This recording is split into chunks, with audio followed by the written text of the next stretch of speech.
আজকে যে টপিকসটা নিয়ে আমরা আলোচনা করব সেই টপিকসটা হচ্ছে অ্যাসেক্সুয়াল রিপ্রোডাকশন। হ্যাঁ, অ্যাসেক্সুয়াল রিপ্রোডাকশন নিয়ে আজকে আমরা পড়ব।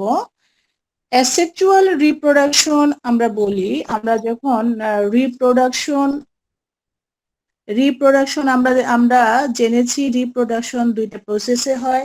একটা হচ্ছে অ্যাসেক্সুয়াল রিপ্রোডাকশন আর একটা হচ্ছে সেক্সুয়াল রিপ্রোডাকশন। বাংলা মিডিয়ামে সেক্সুয়াল রিপ্রোডাকশনটা শেষ হয়ে গেছে, আর ইংলিশ ভার্সনে মেল গ্যামেটটা পর্যন্ত পড়িয়েছিলাম। তো এখন যেটা হচ্ছে যে যেহেতু কমন টপিকস নিয়ে পড়াবো, সেই জন্য আমি ইয়েতে চলে গেলাম, অ্যাসেক্সুয়াল রিপ্রোডাকশনে চলে গেলাম। তো অ্যাসেক্সুয়াল রিপ্রোডাকশন বলতে আমরা বুঝি, অ্যাসেক্সুয়াল রিপ্রোডাকশন বলতে বুঝি যে আমরা যখন মেল গ্যামেট এবং ফিমেল গ্যামেট হচ্ছে তোমার ইয়েতে রিপ্রোডাকশনে তোমার ইনভলভ থাকে না।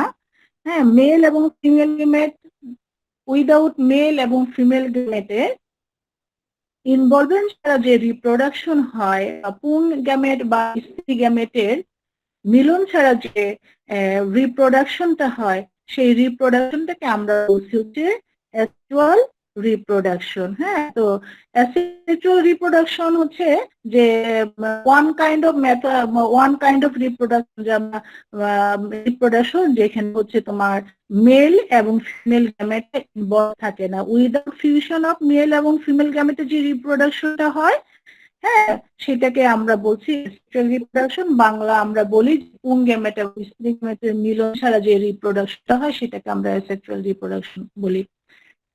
এই অ্যাসেক্সুয়াল রিপ্রোডাকশন দুইটা ওয়েতে অ্যাসেক্সুয়াল রিপ্রোডাকশন হয়। একটা হচ্ছে বাই ফর্মেশন অফ স্পোর, আর হচ্ছে বাই ভেজিটেটিভ রিপ্রোডাকশন। মানে স্পোর তৈরির মাধ্যমে হচ্ছে তোমার এই ভেজিটেটিভ অ্যাসেক্সুয়াল অজনন প্রক্রিয়াটা, অ্যাসেক্সুয়াল রিপ্রোডাকশনটা তোমার স্পোর তৈরির মাধ্যমে হতে পারে, আবার হচ্ছে তোমার ভেজিটেটিভ রিপ্রোডাকশনের মাধ্যমে হয়। স্পোর তৈরির মাধ্যমে কিভাবে অজনন প্রক্রিয়া বা অ্যাসেক্সুয়াল রিপ্রোডাকশনটা হয়, আমরা এইখানে হচ্ছে আমরা যে ফানজাই পড়েছিলাম, অ্যালগি পড়েছিলাম, সেখানে আমরা দেখেছিলাম যেমন ইউলোথ্রিক্স অ্যালগির ক্ষেত্রে আমরা দেখেছিলাম যে ইউলোথ্রিক্স অ্যালগির ক্ষেত্রে সেল থেকে একটা হলো যে তোমার স্পোর তৈরির মাধ্যমে হয় বাই ফর্মেশন অফ স্পোর, আর এটা হচ্ছে তোমার ভেজিটেটিভ রিপ্রোডাকশনের মাধ্যমে অ্যাসেক্সুয়াল রিপ্রোডাকশনটা হয়।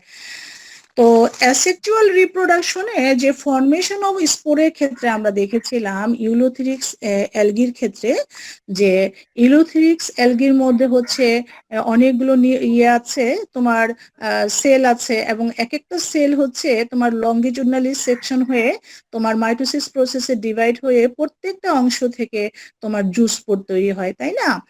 যখন এই জুস্পোরের মাধ্যমে এই জুস্পোরটাই হচ্ছে তোমার অ্যাসেক্সুয়াল রিপ্রোডাকশন। এই জুস্পোরের মাধ্যমে আবার নতুন করে ইউলোথ্রিক্স শৈবাল তৈরি হয়। আবার যখন আনফেভারেবল কন্ডিশন থাকে, তখন এই স্পোরগুলোর বাইরের দিকে আবার একটা লেয়ার তৈরি হয়ে যায়। হ্যাঁ, এটাকে আমরা অ্যাপ্লানোস্পোর বলি। আবার আনফেভারেবল কন্ডিশনে হয় কি, এই সেলগুলো তার চতুর্দিকে আরো পুরো একটা লেয়ার তৈরি করে, যেটাকে আমরা অ্যাকাইনিটি বলি। সেখানে তার প্রচুর পরিমাণে প্রোটোপ্লাজম, হ্যাঁ, এবং হচ্ছে ফুড হচ্ছে স্টোর করে তোমার এই অ্যাকাইনিটি গুলো তৈরি হয়। এর মাধ্যমেও তোমার হচ্ছে রিপ্রোডাকশনটা হয়। তো এই যে তোমার স্পোরের মাধ্যমে যে অ্যাপ্লানোস্পোর আছে, হিপনোস্পোর আছে, অ্যাপ্লানোস্পোরের বাইরের দিকে যখন আরেকটা স্পোর তৈরি, আরেকটা লেয়ার তৈরি হয়, তখন সেটাকে আমরা বলি হচ্ছে হিপনোস্পোর।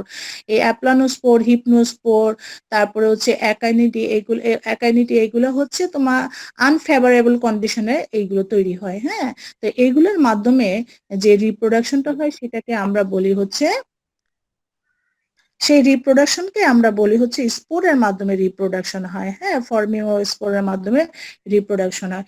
এটুকু ম্যাম, আমরা হিপনো স্পোর্টটা কোনটা বলছেন? কোনটা? হিপনোস্পোর। ওই যে অ্যাপ্লানোস্পোর আছে না, অ্যাপ্লানোস্পোর যখন হচ্ছে যে স্পোর গুলো যখন তৈরি হয়ে যায়, যখন আনফেভারেবল কন্ডিশন থাকে, প্রতিকূল পরিবেশ যখন থাকে, তখন এটার বাইরে এই স্পোর গুলোর মধ্যে আর ফ্লাজেলা তৈরি হয় না। যখন ফ্লাজেলা তৈরি হয় না, তখন সেই স্পোর গুলাকে আমরা বলি হচ্ছে অ্যাপ্লানোস্পোর। আর এই অ্যাপ্লানোস্পোর যখন তৈরি হয়ে যায়, তার বাইরে আরেকটা লেয়ার তৈরি হয়, সেই লেয়ারটাকে আমরা বলি হচ্ছে হিপনোস্পোর। এগুলো হচ্ছে আনফেভারেবল কন্ডিশন তৈরি হয়। আচ্ছা, তাহলে আমরা শৈবালের ক্ষেত্রে দেখলাম, আমরা অ্যালগির ক্ষেত্রে দেখলাম যে স্পোরের মাধ্যমে তাদের রিপ্রোডাকশন হয়।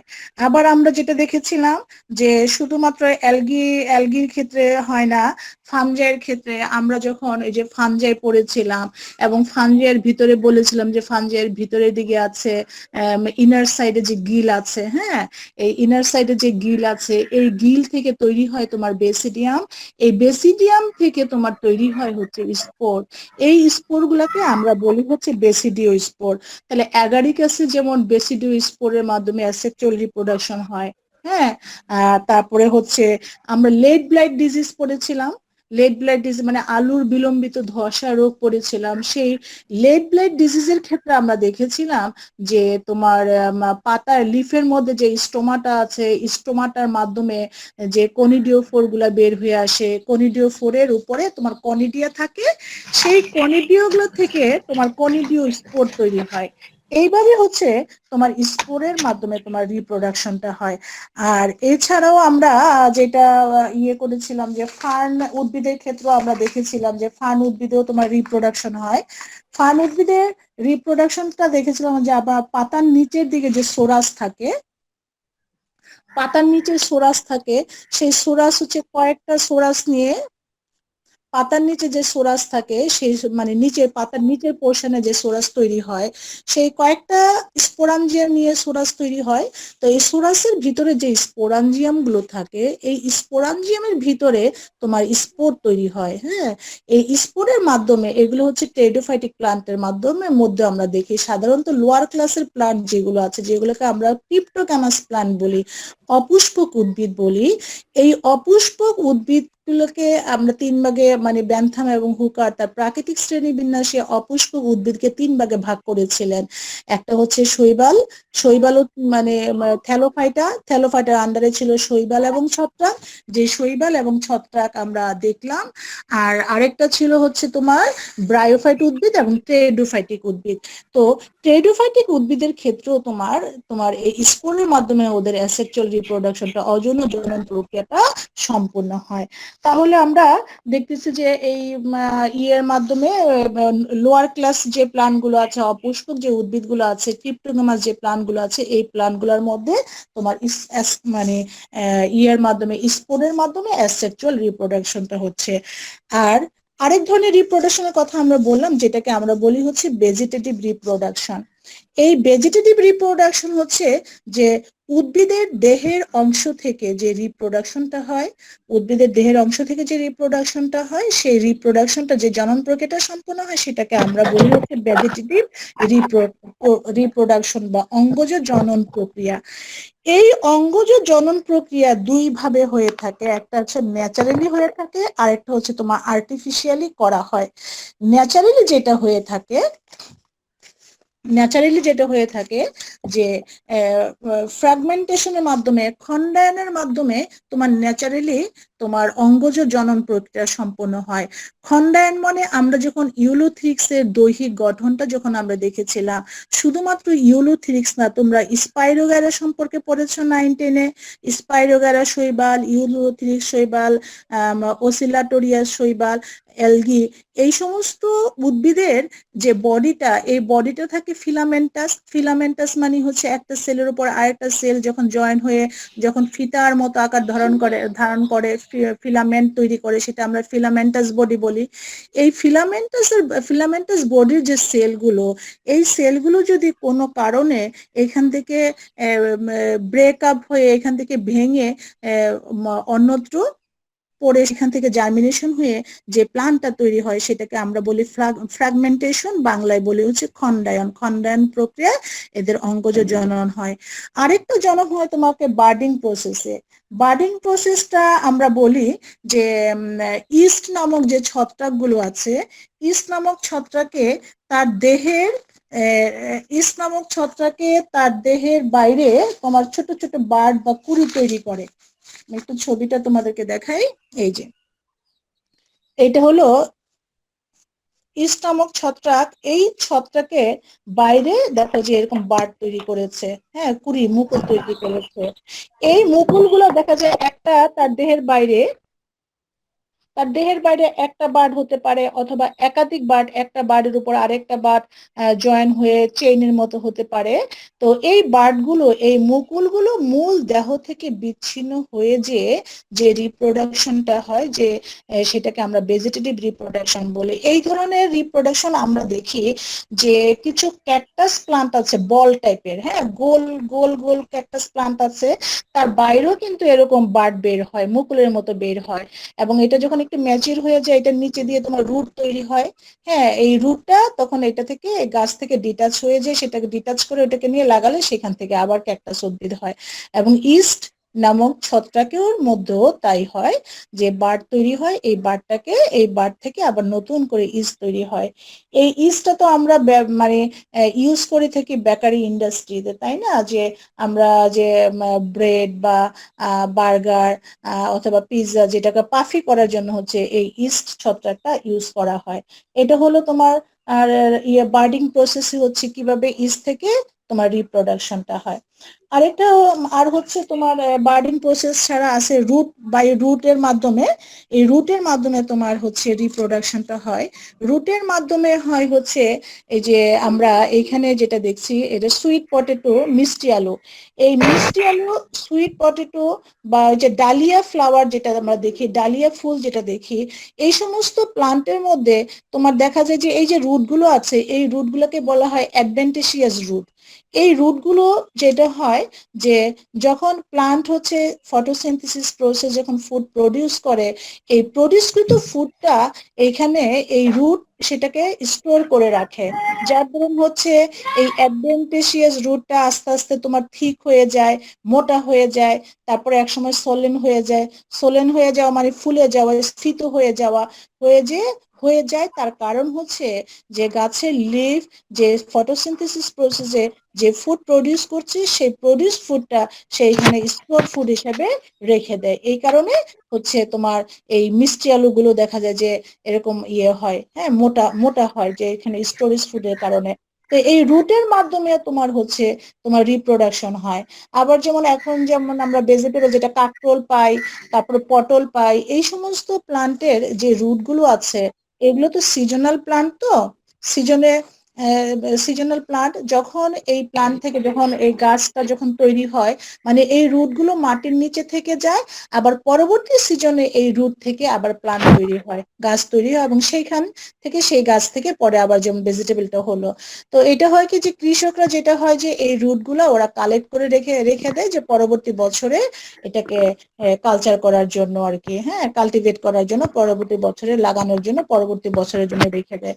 তাহলে আমরা রুটের মাধ্যমে দেখছি যে সুইট পটেটো, কাকরোল, পটল, ডালিয়া, এই সমস্ত প্লান্টের রুটের মাধ্যমে তোমার কি হচ্ছে, রিপ্রোডাকশনটা ম্যাম, হচ্ছে। হ্যাঁ, এই যে বলো। মিষ্টি আলু, এটা কি মূলের পরিবর্তিত হয়ে যেরকম হয়? হ্যাঁ হ্যাঁ হ্যাঁ, মূলটা পরিবর্তিত হয়ে এরকম আকার ধারণ করে, হ্যাঁ। তাহলে ম্যাম ওই যে আলু আছে না, আলুর কথা তাহলে বলে কেন এটা কাণ্ড চেঞ্জ হয়ে ওরকম হয়? হ্যাঁ, এটাকে মডিফাইড কাণ্ড বলা হয়। আলুটা কিন্তু স্টেম, আলুটা কিন্তু রুট না। হ্যাঁ, আলুটা আলুটা কিন্তু স্টেম, আর মিষ্টি আলুটা, সুইট পটেটো কিন্তু রুট। এই জন্য আমরা গোলালুর ক্ষেত্রে, পটেটোর ক্ষেত্রে বলি সেটা মডিফাইড স্টেম বলি, রূপান্তরিত কাণ্ড বলি। আর মিষ্টি আলুর ক্ষেত্রে সেটা হচ্ছে মূল, মূলটাই তোমার ইয়ে হয়ে যায়, রূপান্তরিত হয়ে তোমার এই মিষ্টি আলুটা তৈরি হয়। আচ্ছা, এরপরে আমরা দেখব যে লিফের মাধ্যমে তোমার রিপ্রোডাকশন হয়। লিফের মাধ্যমে রিপ্রোডাকশনটা হয় যেমন যেমন পাথরকুচি যে প্লান্ট আছে, পাথরকুচি পাথরকুচি প্লান্ট তোমরা অনেকেই কম বেশি চিনো। এখানে আরেকটা প্লান্টের পাতা তোমাদেরকে দেখাচ্ছি, অন্ধকার দেখা যাচ্ছে না, দেখা যাচ্ছে এই এই এই এটা। জি ম্যাম, দেখা যায়। আচ্ছা, এটার সাইডে দেখো, এটা মার্জিনটা, লিফের যে মার্জিনে দেখো খাঁচ কাটা খাঁচ কাটা আছে, হ্যাঁ, নচ, এগুলা বলে মানে খাঁচ কাটা নচ থাকে, খাস থাকে। এইগুলার মাঝখান থেকে, এই এক একটা খাঁজ থেকে, এক একটা নচ থেকে এক একটা প্লান্ট তৈরি হয়। এইটা এইটা যে প্লান্টটা, এটাকে বলা হয় হচ্ছে মাদার অফ মিলেনিয়াম। হ্যাঁ, এটাও কিন্তু অনেকটা পাথরকুচি টাইপের। এবং এই প্লান্টের একটা বৈশিষ্ট্য যে এই গাছের মধ্যে পাতাটা থাকা অবস্থায় প্রতিটা নস থেকে, প্রতিটা খাস থেকে কিন্তু আবার প্লান্ট তৈরি হয়। আমি এরকম আরেকটা লিফ এনেছিলাম, আরেকটা পাতা এনেছিলাম, সে গেল কোথায়? আচ্ছা, যাই হোক, তাহলে আমরা যেটা দেখছি যে পাথরকুচি গাছের পাতা, তারপরে হচ্ছে নাইট কুইন, হ্যাঁ, নাইট কুইন গাছের যে লিফ, হ্যাঁ এটা, তারপরে যে মাদার অফ মিলেনিয়াম দেখলাম, এগুলো ছাড়া বিভিন্ন সেকুলেন্ট জাতীয় যে প্লান্ট গুলো আছে, যে সমস্ত প্লান্ট গুলোর পাতা খুব থিক থাকে, হ্যাঁ, সেকুলেন্ট প্লান্ট বলে ওগুলাকে। এই সমস্ত প্লান্টের বাইরের দিকে দেখবা যে এরকম খাঁজ কাটা থাকে, নস থাকে, হ্যাঁ, এই নজগুলা থেকে, এই খাঁজগুলা থেকে আবার তোমার রিপ্রোডাকশন হয়, নতুন নতুন বার্ড তৈরি হয়। এই যে দেখো, যেমন দেখা যাচ্ছে যে বার্ডের মধ্যে রুট আছে, হ্যাঁ, উপরে বার্ড তৈরি হয়েছে। এগুলো এখান থেকে, এই লিফ থেকে সেপারেট হয়ে যে আবার নতুন কোনো প্লান্ট তৈরি হয়। অথবা যখন রেইনি সিজন থাকে, বর্ষাকাল থাকে, তখন গাছের এই ম্যাচিউর পাতাকে ছিঁড়ে নিয়ে, সেই নাইট কুইন পাতা বলো, পাথরকুচি বলো, এই ম্যাচিউর পাতাটাকে ছিঁড়ে নিয়ে যদি আমরা মাটিতে রেখে দেই, মাটিতে রাখি, তাহলে সেখান থেকে দেখা যাবে যে এই খাঁজগুলো থাকে, নজগুলো থেকে তোমার বার্ড তৈরি হচ্ছে, এবং সেখান থেকে নতুন করে তোমার চারা তৈরি হয়, হ্যাঁ, প্লান্টলেট তৈরি হয়। তো এইভাবে হচ্ছে তোমার লিফের মাধ্যমে তোমার রিপ্রোডাকশন হয়। আচ্ছা, তারপরে হচ্ছে স্টেমের মাধ্যমে রিপ্রোডাকশনটা যেটা হয়, স্টেমের মাধ্যমে আমরা যে আদা খাই, জিঞ্জার, হ্যাঁ, তারপরে যেমন সামি যেরকম বললা যে গোলালুর কথা, টিউবার থাকে, তারপরে হচ্ছে তোমার ইয়ে থাকে, টারমারিক থাকে, অনিয়ন থাকে। এগুলো এগুলো হচ্ছে, এই যে অনিয়ন বলি, পটেটো বলি, টারমারিক বলি, জিঞ্জার বলি, এই যে এই এই হলো এই হলো তোমার জিঞ্জার, আদা, হ্যাঁ, এই আদা হলুদ দেখতে অনেকটা একই রকম থাকে। এই যে টিউবার আছে, হ্যাঁ, আলু, এই আলুর মধ্যে, এই আলুর মধ্যে তোমার এই যে চোখের মতো থাকে, যেটাকে আমরা চোখ বা আই বলি, এবং এইগুলো থেকে তোমার জার্মিনেশন হয়ে এখান থেকে তোমার বার্ড তৈরি হয়, হ্যাঁ, এখান থেকে এই বার্ড গুলোকে কেটে লাগালেই সেখান থেকে আবার নতুন করে আলুর তৈরি হয়। এর আগে তোমাদের একটা ক্লাসে আমি দেখেছিলাম, এরকম বার্ড সহ একটা আলু তোমাদেরকে দেখিয়েছিলাম আমি। তাহলে হচ্ছে যে এই যে জিঞ্জার আমরা দেখছি, হ্যাঁ, এই জিঞ্জারের এই যে পাশে দিয়ে দেখবা যে এই বাসায় তো এখন আদা থাকে, সব সময় তো বাসায় আদা রাখা হয়। এই যে জিঞ্জার বা আদার উপরের দিকে যে বার্ডটা থাকে, সেটাকে আমরা বলি শীর্ষ মুকুল বা এপিকাল, এপিকাল বার্ড বলি। আর এই পার্শ্ব থেকে যে মুকুলটা বের হয়, মাঝখানে মাঝখানে পার্শ্ব থেকে যে মুকুল বের হয়, সেটাকে আমরা বলি হচ্ছে এক্সাইল বার্ড বা তোমার পার্শ্ব মুকুল, হ্যাঁ, এপিকাল, উপরটাকে বলি হচ্ছে এপিকাল বার্ড, আর পাশেরটাকে বলি হচ্ছে এক্সাইল বার্ড, পার্শ্বমুকুল বা কক্ষমুকুল বলা হয়। তো এইগুলো থেকে এই এই অংশটাকে যদি কেটে নিয়ে আমি এটাকে লাগাই, এই এই অংশটাকে যদি কেটে নিয়ে আমি লাগাই, তাহলে এখান থেকে আবার তোমার আমরা আদা গাছ পাবো। শুধুমাত্র যে আদা পটেটো তা না, আমরা যে ইয়ে, যে আমরা কলা যে খাই, বানানা, এটার মূল যে প্লান্ট থাকে, এই প্লান্টের বেস থেকে দেখা যাবে যে সাইড দিয়ে আবার তোমার এই চারা, নতুন নতুন চারা গজায়। এইটা হচ্ছে তোমার স্টেমের মাধ্যমে হয়, পাইনাপেল স্টেমের মাধ্যমে হয়, পুদিনা গাছের যে স্টেমটা থাকে, সেইখান থেকে তোমার হচ্ছে পুদিনা গাছ, তারপরে ব্যাম্বো, গ্রাস, এই সমস্ত প্লান্টে হচ্ছে তোমার স্টেম থেকে রিপ্রোডাকশন হয়। হ্যাঁ, এই যে পেঁয়াজের মধ্যে যে অনিয়ন, এই অনিয়নের মাঝখানে, এই অনিয়নের মাঝখানে যে ইয়েটা, বার্ডটা তৈরি হয়, মাঝখান থেকে দেখবা যে অনিয়ন বেশি দিন রেখে দিলে, মানে সিজনটা, এখন তো অনিয়ন পাওয়া যাচ্ছে ফ্রেশটা, যখন অনেক দিন হয়ে গেলে ছোট চারার মতো বের হয়, হ্যাঁ, সেটা হচ্ছে তোমার হচ্ছে এপিকাল, এপিকাল বার্ড, সেই বার্ড থেকে চারা হয়। আবার এই পার্শ্ব দিকে যে মানে পার্শ্ব থেকে যে মুকুলটা বের হয়, বার্ডটা বের হয়, এটাকে আমরা বলি এক্সাইল বার্ড। এই এক্সাইল বার্ড থেকেও তোমার এই চারা উৎপন্ন হয়, এবং এগুলো লাগালে এখান থেকে আবার তোমার এই পেঁয়াজ বা অনিয়নের চারা উৎপন্ন হয়। তাহলে এটা হচ্ছে স্টেম, এই স্টেমের মধ্যে হচ্ছে মডিফাইড স্টেম, যে আমরা যে পটেটো বলছি, জিঞ্জার বলছি, টারমারিক বলছি, অনিয়ন বলছি, এগুলো সবই হচ্ছে মডিফাইড স্টেম। এগুলো থেকে তোমার আর অ্যাসেক্সুয়াল রিপ্রোডাকশনের মাধ্যমে হচ্ছে এটা নতুন নতুন চারা তৈরি হয়। আরেকটা ইয়ে হচ্ছে যেটাকে আমরা বলি হচ্ছে, বাংলায় বলি চুপড়ি আলু, আর ইংলিশে এটাকে বলে হচ্ছে এটাকে বলে হচ্ছে ডায়ো ডায়োস্কোরিয়া। চুপড়ি আলুর একটা ছবি আমরা দেখি এখানে, এই যে, হ্যাঁ, এটাকে ইংলিশে বলে হচ্ছে ডায়োস্কোরিয়া এবং বাংলায় বলে হচ্ছে চুপড়ি আলু। এটা হচ্ছে যে এটা একটা লতানো লতানো একটা গাছ, বড় বড় গাছের মধ্যে লতানো অবস্থায় থাকে, এবং এই যে লিফ এবং স্টেমের মাঝখানে যে এক্সাইল বাড থাকে, যে কক্ষ মুকুলটা থাকে, সেই কক্ষ মুকুলটা হচ্ছে কনভার্ট হয়ে তোমার এই গোল আলুর মতো হয়ে যায়, যেটাকে আমরা বলি বুলবিল। এই বুলবিলের মাধ্যমে তোমার রিপ্রোডাকশন হয়। এটাকে বলে হয় বুলবিল, এবং আলুটাকে বলি হচ্ছে চুপড়ি আলু, এবং ইংলিশ এটাকে বলা হচ্ছে ডায়োস্কোরিয়া। আচ্ছা, এর মাধ্যমে এই বুলবুলের মাধ্যমে তোমার রিপ্রোডাকশন হয়। তারপরে হচ্ছে ফাইলোক্লাডিসের মাধ্যমে রিপ্রোডাকশন হয়। এই যে এইখানে আমরা যে প্লান্টটা দেখছি, এই প্লান্টটা হচ্ছে তোমার ফণিমনসা প্লান্ট। হ্যাঁ, এই যে এটাকে বলে ফাইলোক্লাডিস। হ্যাঁ, ফাইলোক্লাডিস। এই ফাইলোক্লাডিসের এইখানে আমরা দেখি যে ফণিমনসার যে এই অংশটা, এইটা কিন্তু তোমার লিফ না, এটা হচ্ছে স্টেম। স্টেমের মধ্যে তোমার যে কাটা কাটা যে অংশগুলো দেখছি, এইগুলো আসলে লিফ। এই ধরনের প্লান্টকে আমরা বলি হচ্ছে জ্যারোফাইটিক প্লান্ট। যে ধরনের ক্যাকটাস ক্যাকটাস জাতীয় যে কোনো প্লান্টকে আমরা জ্যারোফাইটিক প্লান্ট বলি, এবং এই জ্যারোফাইটিক প্লান্টের মধ্যে যে থর্ন লাইক যে লিফ গুলো আছে, এই লিফ গুলো থর্ন লাইক হয়, কাটার মতো হয়, কারণ হচ্ছে যে মরুভূমিতে তোমার আর ইয়ে হয়, পানির অভাব থাকে। এই পানি যেহেতু কম থাকে, সেহেতু যদি এটা থর্নে কনভার্ট হয়, এই কারণে যাতে তোমার ট্রান্সপিরেশন প্রসেসে যেন এই পানিটা বের হয়ে যেতে না পারে। হ্যাঁ, এই জন্য হচ্ছে এটা থর্নে রূপান্তরিত হয়। হ্যাঁ, তো এই ধরনের তোমার ভেজিটেটিভ ইয়ে থেকে আমরা রিপ্রোডাকশন হয়, তোমার স্টেম থেকে এই ধরনের স্টেম থেকে তোমার রিপ্রোডাকশন হয়। তাহলে এইভাবে হচ্ছে তোমার ভেজিটেটিভ রিপ্রোডাকশন হচ্ছে ন্যাচারালি হয়ে থাকে। কিন্তু আর্টিফিশিয়ালি রিপ্রোডাকশনটা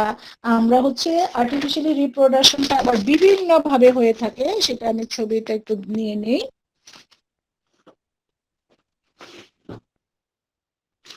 আচ্ছা,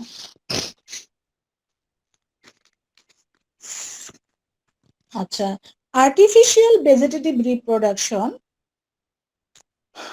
এই আর্টিফিশিয়াল ভেজিটেটিভ রিপ্রোডাকশন আবার বিভিন্ন ভাবে হয়ে থাকে। একটা হচ্ছে সবচেয়ে আধুনিকতম মডার্ন যে আর্টিফিশিয়াল রিপ্রোডাকশনটা হয়ে থাকে, ভেজিটেটিভ রিপ্রোডাকশনটা হয়ে থাকে তোমার টিস্যু কালচারের মাধ্যমে। হ্যাঁ, টিস্যু কালচারের মাধ্যমে হচ্ছে যে আমরা জানি যে কোনো প্লান্ট থেকে, কোনো একটা হেলদি ডিজিজ ফ্রি প্লান্ট থেকে টিস্যু নিয়ে, মানে ওই প্লান্টগুলোকে আমরা সিলেক্ট করে এই কারণে যে সেখানে হচ্ছে তোমার কোনো ভালো কোনো ক্যারেক্টারিস্টিক আছে, ভালো কোনো একটা ভ্যারাইটির বা উন্নত জাতের কোনো উদ্ভিদের প্লান্ট থেকে, সেই প্লান্টের হতে পারে সেটা এপিক্যাল বার্ড, অথবা সেটা হচ্ছে এক্সাইল বার্ড, অথবা রুট, অথবা লিফ, মানে কক্ষমুকুল অথবা শীর্ষমুকুল অথবা পাতা এবং মূল, যে কোনো জায়গা থেকে টিস্যু নিয়ে কালচার মিডিয়ামে, আর্টিফিশিয়ালি কালচার মিডিয়ামে, সেইখান থেকে অনেকগুলো চারা বা প্লান্টলেট যে তৈরি করার যে প্রসেসটা, সেই প্রসেসটাকে আমরা বলি হচ্ছে টিস্যু কালচার। এই টিস্যু কালচার শুধু আমরা তোমার আর্টিফিশিয়ালি তোমার ভালো কোনো ভ্যারাইটি তৈরির জন্য আমরা টিস্যু কালচারটা ব্যবহার করে থাকি। আবার অনেক প্লান্ট আছে যে সমস্ত প্লান্টের তোমার সিড হয় না, ফ্লাওয়ার হয় বাট সিড হয় না, যেমন অর্কিড। হ্যাঁ, যে অর্কিডের কিন্তু কোনো সিড হয় না। তো এই অর্কিডের চারাগুলো কিন্তু তোমার টিস্যু কালচার প্রসেসে করা হয়। তো এই টিস্যু কালচারের মাধ্যমে হচ্ছে তোমার যে চারা উৎপন্ন করা হয়, যেটাকে মডার্ন বায়োটেকনোলজি বলে, সেই টিস্যু কালচারের মাধ্যমে আমরা আর্টিফিশিয়ালি মানে রিপ্রোডাকশন করা যায়। হ্যাঁ, রিপ্রোডাকশন করা হয়ে থাকে টিস্যু কালচারের মাধ্যমে। আরেকটা হচ্ছে তোমার কাটিং প্রসেসে। কাটিং প্রসেসটা হচ্ছে যে যে কোনো, এই যে সামনে যে বর্ষাকাল আসবে, এই বর্ষাকাল আসলে রেনি সিজনে তোমার যে রোজ, চায়না রোজ, হ্যাঁ, উড রোজ, এই সমস্ত ফ্লাওয়ারিং যে প্লান্ট গুলো আছে, এই সমস্ত ফ্লাওয়ারিং এর প্লান্টের যে স্টেম থেকে যে ব্রাঞ্চ তৈরি হয়, এই ব্রাঞ্চ গুলোকে কেটে নিয়ে যদি প্লানেট করা হয় তোমার ওয়েট সয়েলের মধ্যে, ভিজা মাটিতে যদি প্লানেট করা হয়, পাতাবাহার আছে, বিভিন্ন ধরনের অর্নামেন্টাল লিফ প্লান্ট আছে, হ্যাঁ, তারপরে আপেল আছে, অরেঞ্জ আছে, এই সমস্ত প্লান্টের ডালটাকে কেটে নিয়ে যদি সয়েলে এটাকে প্লানেট করা হয়, লাগানো হয়, সেখান থেকে তোমার গাছটা তৈরি হয়ে যায়। এই ধরনের প্রসেসকে আমরা বলি কাটিং প্রসেসে, আর্টিফিশিয়ালি কাটিং প্রসেসে রিপ্রোডাকশন করা হয়। তো আম, এই এই রিপ্রোডাকশনের ক্ষেত্রে যেটা করে, যে নার্সারিতে যে খামারিরা আছে যারা এই কাজগুলো করে থাকে, তারা যেটা করে যে এই কাটিং এর চারাগুলোর মধ্যে যদি তোমার গ্রোথ হরমোন স্প্রে করা হয় বা গ্রোথ হরমোন দেওয়া হয়, তাহলে এই কাটিং যে অংশটা, কাটা যে অংশটা আছে, সেই অংশ থেকে খুব দ্রুত তোমার রুট তৈরি হয়। হ্যাঁ, তাহলে হচ্ছে যে এই কাটিং করা অংশটা থেকে তোমার সহজেই তোমার চারা তৈরি হয়। যদি দ্রুত রুটটা তৈরি হয়ে যায়, তাহলে মাটির সাথে তার অ্যাটাচমেন্টটা খুব দ্রুত হয়, মাটি থেকে, সয়েল থেকে তোমার তার ফুড এন্ড মিনারেলটা ওরা অ্যাবজর্ব করতে পারে, হ্যাঁ, ওয়াটার এন্ড মিনারেলটা অ্যাবজর্ব করতে পারে। তো এই ধরনের প্লান্টে হচ্ছে কাটিং প্রসেসে হয়। আবার কিছু কিছু প্লান্ট আছে যে সমস্ত প্লান্টে লেয়ারিং প্রসেসে তোমার এই কলম করা হয়, আর্টিফিশিয়ালি রিপ্রোডাকশন করা হয়। এই লেয়ারিং প্রসেসটাই যে এখানে তোমাকে দেখাচ্ছি, এই যে লেয়ারিং প্রসেস হচ্ছে যে যেমন হচ্ছে লেবু গাছে সাধারণত আমরা দেখি, লেবু গাছ, তারপরে লেবু গাছে, তারপরে জুঁই ফুল গাছ, এই সমস্ত গাছের ক্ষেত্রে লো লাইং যে ব্রাঞ্চ গুলো আছে, মাটির কাছাকাছি যে ব্রাঞ্চ গুলো আছে, এই ব্রাঞ্চ গুলাকে আমরা মাটির কাছে নিয়ে যেয়ে, এই ব্রাঞ্চ গুলোকে মাটির কাছে নিয়ে যেয়ে এইটার উপরে যখন আমরা মাটি চাপা দিয়ে রাখি, হ্যাঁ, যে মাটি সংলগ্ন করে রাখি, তখন এই চাপাকৃত অংশটা থেকে তোমার রুট তৈরি হয়। এই যে এইখানে যে যে এটা লো লাইং যে ব্রাঞ্চ গুলো আছে, যে মাটির কাছাকাছি কিছু ব্রাঞ্চ থাকে, উপরের দিকে ব্রাঞ্চ থাকে, এই লো লাইং ব্রাঞ্চ গুলো বা মাটির সংলগ্ন যে ব্রাঞ্চ গুলো আছে, এগুলাকে টেনে এনে মাটির নিচে চাপা দিয়ে রাখলে তখন এখান থেকে যে রুট বের হয়, যে অ্যাডভেন্টিশিয়াস যে রুট বের হয়, এই রুট বের হলে এইখান থেকে ডালটাকে আমরা যদি কেটে নিয়ে যদি লাগাই, তাহলে এখান থেকে আবার নতুন করে চারা উৎপন্ন হয়। এই প্রসেসটাকে বলা হয় লেয়ারিং প্রসেস বা দাবা কলম। আরেকটা হচ্ছে তোমার সবচেয়ে গুরুত্বপূর্ণ হচ্ছে গ্রাফটিং প্রসেস। গ্রাফটিং প্রসেস হচ্ছে জোড়া কলম যেটাকে বলে, গ্রাফটিং, এই যে এটা হলো গ্রাফটিং প্রসেস। এই গ্রাফটিং প্রসেসে যেটা হয়, এখনকার আমরা যে ছাদে যে আমরা যে গাছগুলো লাগাই, সেই গাছগুলো কিন্তু বেশিরভাগ ক্ষেত্রে গ্রাফটিং প্রসেসে করা। গ্রাফটিং প্রসেসের ক্ষেত্রে তোমার যে উন্নত বৈশিষ্ট্য, হাই ইল্ডিং ভ্যারাইটির কোনো প্লান্টের থেকে যখন চারা উৎপন্ন করা হয়, সেই প্লান্টকে অন্য একটা প্লান্টের সাথে জুড়ে দিয়ে, জয়েন করে দিয়ে তোমার এই ইয়েটা করা হয়, কলমটা করা হয়, গ্রাফটিংটা করা হয়। সেভাবে কিভাবে করা হয়, যে মনে করো যে একটা ভালো ক্যারেক্টারের, ভালো ভ্যারাইটির কোনো একটা এই প্লান্ট থেকে আমরা করব, এটাকে গ্রাফটিং করব। তাহলে এইখানে যে এই গ্রাফটিং করার জন্য অন্য আরেকটা প্লান্ট নেওয়া হয়, যে প্লান্টের হচ্ছে লোয়ার কোয়ালিটির প্লান্ট, কিন্তু সেই প্লান্টগুলো দেখা যায় খুব হেলদি হয়। এই ধরনের প্লান্টের সাথে হচ্ছে আর যেই প্লান্টকে আমরা গ্রাফটিং করব, সেই প্লান্টের হচ্ছে একই, এদের যে বারগুলো আছে, এই বারগুলো হচ্ছে বা মানে একই জায়গায় কেটে নিয়ে তারপর এটাকে খুব ভালোভাবে, এটাকে প্লাস্টিক থ্রেড দিয়ে এটাকে ভালোভাবে বেঁধে দেওয়া হয়। এখন যেই প্লান্টটাকে আমরা গ্রাফটিং করব, যে হাই ইয়েল্ডিং ভ্যারাইটি বা ভালো গুড ক্যারেক্টারিস্টিক যে ভ্যারাইটিকে আমরা সিলেক্ট করব, সেই ভ্যারাইটিকে আমরা বলি হচ্ছে সায়ন। হ্যাঁ, আর যে প্লান্টের মধ্যে আমরা করব গ্রাফটিংটা, সেই প্লান্টটাকে বলা হয় হচ্ছে স্টক। এখন যখন দেখা যায় যে স্টকের সাথে যখন এই সায়নের যখন এই গ্রাফটিংটা হয়ে যায়, গ্রাফটিংটা হয়ে গেলে যে স্টকের যে ব্রাঞ্চটা আছে, এই ব্রাঞ্চটাকে কিন্তু কেটে ফেলে দেওয়া হয়। আর প্রথম দিকে হচ্ছে যে এটা অ্যাটাচড হওয়া পর্যন্ত এই ডালটাকে রাখা হয়, এই ব্রাঞ্চটাকে রাখা হয়। এই ব্রাঞ্চটা হচ্ছে ফটোসিনথেসিস প্রসেস, খাবারটা প্রডিউস করছে। এইটার যে এই স্টকের যে রুট হচ্ছে তোমার সয়েল থেকে ওয়াটার আর মিনারেল। জি বলো। ম্যাম ওই যে হ্যালো। ওই পাশে যে গাছটা নিচ্ছেন না ম্যাম, যে কেটে নিচ্ছেন ম্যাম গাছটা ম্যাম, ওটা তো ম্যাম বেশি দিন রাখা যাবে ম্যাম, আচ্ছা কাটেন নাই ম্যাম এটা? না না না না। হ্যাঁ, আচ্ছা, তাহলে যে এখন হচ্ছে যে এইটাকে যখন আমি এই সায়নটাকে যখন আমি মূল প্লান্ট থেকে যখন আমি কেটে নিব, মূল প্লান্ট থেকে এইখানে হচ্ছে যে আমি যখন গ্রাফটিংটা করে ফেলেছি, এই গ্রাফটিংটা হয়ে যাওয়ার ফলে মূল প্লান্ট থেকে আমি কেটে নিব। কেটে নেওয়ার ফলে হচ্ছে যে এইখানে হচ্ছে এই প্লান্টও কিন্তু এখানে তোমার ফটোসিনথেসিস প্রসেস খাবার প্রডিউস করছে। যখন এটা অ্যাটাচড হয়ে যাবে তখন হচ্ছে স্টকের ব্রাঞ্চটাকে কেটে ফেলা হয়। হ্যাঁ, শুধুমাত্র তার নিচের স্টেমটা থাকে, স্টেমের মধ্যে রুট থাকে, সেই রুট হচ্ছে তোমার সয়েল থেকে, মাটি থেকে ওয়াটার মিনারেলটা অ্যাবজর্ব করছে এবং সেই সায়নকে সে সাপ্লাই দিচ্ছে। ঠিক আছে, তখন হচ্ছে এক সময় এই এই প্লান্টের এই ব্রাঞ্চটা হচ্ছে স্টকের ব্রাঞ্চের সাথে এটা অ্যাড হয়ে যায়, অ্যাটাচড হয়ে যায়। হ্যাঁ, সাধারণত ছাদের মধ্যে যে সমস্ত গাছগুলো লাগে, যে এখনকার যেগুলো হচ্ছে যে ভালো মানের যে ফল, যেমন আমরা বলি যে থাইল্যান্ডের পেয়ারা খেতে মিষ্টি, তারপরে হচ্ছে থাই জামরুল, থাই তেঁতুল, হ্যাঁ জলপাই, মিষ্টি জলপাই। তো এই সমস্ত প্ল্যান্টগুলো তো আসলে আমাদের দেশে আগে ছিল না, কিন্তু এগুলো হচ্ছে অন্য দেশ থেকে এনে তারপরে এই ওই ওই সায়ন থেকে আমাদের দেশের কোনো গাছের মধ্যে গাছটাকে স্টক হিসেবে ব্যবহার করে তখন এই গ্রাফটিং প্রসেসে এই প্ল্যান্টগুলো তৈরি করা হচ্ছে। হ্যাঁ, ইদানিং যেগুলো আমরা আজকাল মানে উন্নত জাত যেগুলো বলছি। এরপরে আছে তোমার এই গ্রাফটিং ছাড়া আছে তোমার গুটি কলম। গুটি কলমটা যেটা হচ্ছে, এটা সাধারণত তোমরা দেখবা যে অনেক সময় বাসায় অনেকে করে থাকতো, বা যে দাদার বাড়িতে আমরা গেলে দেখতাম যে এই ধরনের গ্রাফটিং করে গুটি কলম করে তোমার চারা উৎপন্ন করা হয়। এই গুটিটা হচ্ছে সাধারণত দেখা যায় যে তোমার আম, পেয়ারা, লেবু, তারপরে এই ধরনের প্লান্টের মধ্যে, বা গোয়াবা, ম্যাঙ্গো, লেমন, এই সমস্ত প্লান্টের মধ্যে এই গুটি কলমটা করা হয় কিভাবে, যে যেই প্লান্টের হয়তো যে মূল যে স্টেম আছে, স্টেম থেকে যে ব্রাঞ্চটা বের হয়, ভালো দেখে একটা ব্রাঞ্চ নিয়ে এটার মধ্যে যে বার্কটা থাকে, এই বার্কটাকে হচ্ছে 3 থেকে 4 সেন্টিমিটার হচ্ছে এই বার্কটাকে কোনো একটা মানে নাইফের মাধ্যমে এটাকে কেটে নিয়ে, হ্যাঁ শার্প নাইফের মাধ্যমে এই বার্কটাকে কেটে নেওয়া হয়। মানে রিং আকারে কেটে নেওয়া যেতে পারে, অথবা শুধু বার্কটাকে লম্বাভাবে এটা কেটে নিয়ে এইখানে হচ্ছে তোমার আর হিউম্যান মিক্স সয়েল, এটাতে হিউমাস মিক্স সয়েল ব্যবহার করা হয়। হিউমাস মিক্স সয়েল মানে হচ্ছে সেখানে হচ্ছে মাটি, সয়েল এবং হচ্ছে কাউ ডাং, মানে গোবর এবং হচ্ছে মাটি মিশ্রিত করে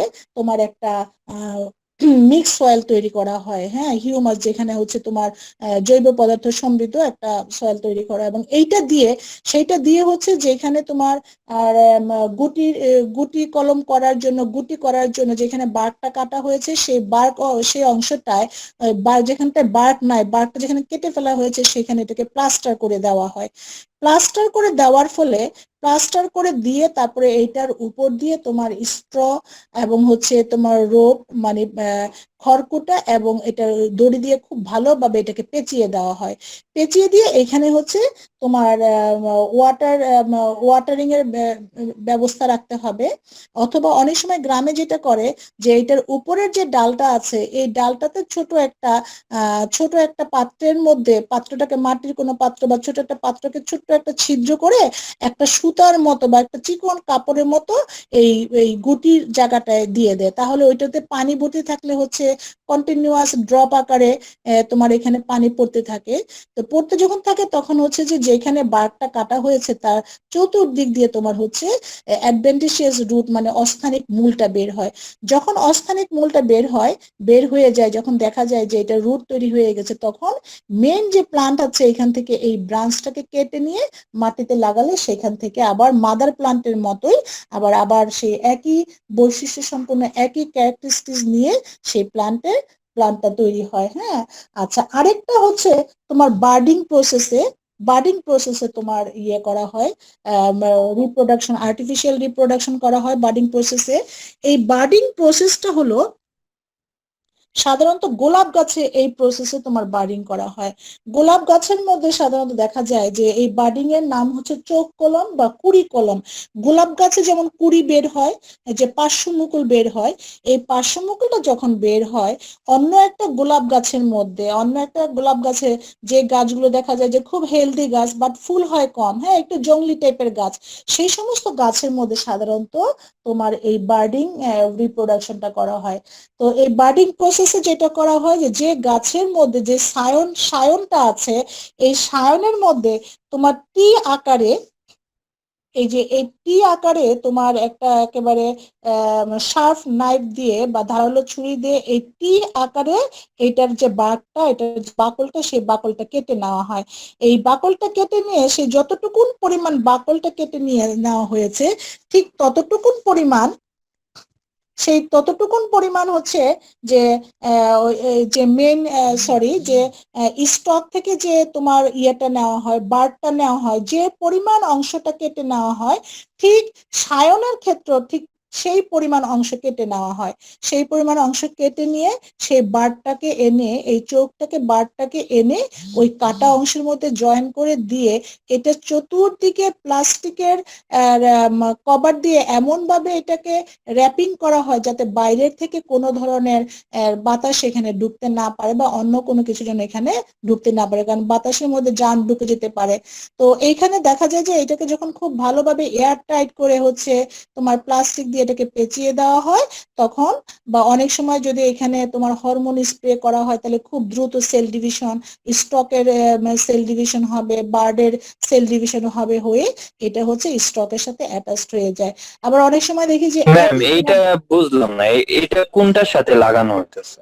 এটা এটা হচ্ছে আমরা এটা সাধারণত গোলাপ গাছের ক্ষেত্রে আমরা দেখি যে কোন একটা ভালো ভ্যারাইটির যে গোলাপ গাছ, সেইটার মধ্যে যে তোমার বার্ড থাকে, কুড়ি থাকে, সেই কুড়িটাকে কেটে নিয়ে, হ্যাঁ টি শেপে কুড়িটাকে কেটে নিয়ে, যেটাকে চোখ বলা হচ্ছে, টি শেপে এই কুড়িটাকে কেটে নিয়ে অন্য একটা জংলি গোলাপ গাছের মধ্যে যেটার মধ্যে ফুল কম হয়, তার মধ্যে সেটাকে তো স্টক বলে, এই স্টকে হচ্ছে একই সাইজের অতটুকুন বাকল কেটে নেওয়া হয়, নিয়ে সেখানে এই বার্ডটাকে, কুড়িটাকে, চোখটাকে সেখানে জোড়া লাগিয়ে দেওয়া হয়, সেখানে বসিয়ে দেওয়া হয়, বসিয়ে দিয়ে তারপরে সেটাকে এয়ার টাইট করে বেঁধে দেওয়া হয়।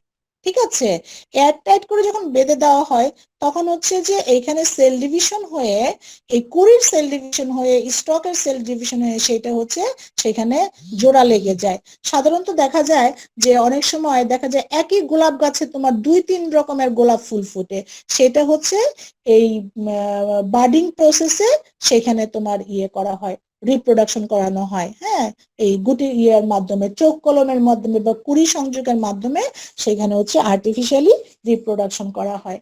তাহলে এইভাবে হচ্ছে যে এইভাবে বিভিন্ন প্রসেসে তোমার রিপ্রোডাকশন করা যায়। আবার যেমন হচ্ছে যে কুল গাছের মধ্যে, যেমন এটা আমি আমার নিজের দাদার বাড়িতে ছিল, যে একটা কুল গাছের মধ্যে কিছু ডালের মধ্যে মিষ্টি বড়ি হতো, আবার কিছুগুলোর মধ্যে হচ্ছে টক বড়ি হতো। হ্যাঁ কুল গাছে, বড়ি গাছেও তোমার এই ধরনের বার্ডিং প্রসেসে তোমার ইয়ে করা হয়, কলম করা হয়।